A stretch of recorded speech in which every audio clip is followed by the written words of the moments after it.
இல்லாம நமக்கு சிலரை பிடிக்கும். அவங்க நம்ம வாழ்க்கையில ஏன் வந்தாங்க, எப்படி வந்தாங்க, எதுக்கு வந்தாங்கன்னே நமக்கு தெரியாது. இத பெரியவங்க கிட்ட போய் கேட்டோம்னா இதெல்லாம் பூர்வ ஜென்ம பந்தம்னு சொல்லுவாங்க. அப்படி எனக்கு கிடைச்ச மிகப்பெரிய பந்தம் தான் இவங்க 2 பேரும். அதுக்காக மத்த எந்த கடவுளையும் எனக்கு பிடிக்கல அப்படிங்கறது அர்த்தம் கிடையாது. பட் இவங்க கொஞ்சம் ஸ்பெஷல்னே சொல்லலாம். எனக்கு கிடைச்ச இந்த பந்தம் மாதிரி உங்க லைஃப்லயும் உங்களுக்கான ஸ்பெஷல் பர்சன் எப்படி வந்தாங்கன்னு நீங்க தெரிஞ்சுக்கணும்னா இந்த 5 சிம்டம்ஸ் தெரிஞ்சாலே போதும். அவங்க உங்ககிட்ட வந்துட்டாங்கன்னு அர்த்தம். அது என்னன்னு பார்க்கலாமா? நம்பர் 1, அவங்க பேரை சொல்லும் போதே நம்ம உடம்பெல்லாம் மெய் சிலிர்த்து போகும்.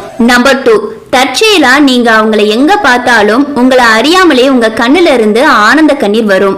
நம்பர் 3, இவங்களுடைய பழமையான கோவிலுக்கு நீங்க போகும்போது என்னமோ நீங்க பல வருடம் கழித்து உங்க சொந்த ஊருக்கு போன மாதிரியே ஃபீல் பண்ணுவீங்க.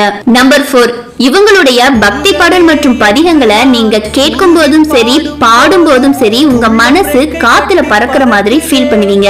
ஃபைனலா எவ்வளவு பெரிய கஷ்டங்களும் சவால்களும் வந்தாலும் பார்த்துக்கலாங்கிற தைரியமும் மத்தவங்களுக்கு உதவக்கூடிய மனப்பான்மையும் இயற்கையாவே உங்ககிட்ட வந்ததுன்னா இவங்களுடைய ஆசை உங்களுக்கு இருக்குன்னு அர்த்தம். எனக்கு கிடைச்ச இந்த பந்தம் மாதிரி உங்க லைஃப்ல உங்களுக்கு கிடைச்ச பந்தம் யாருன்னு கமெண்ட்ல சொல்லுங்க.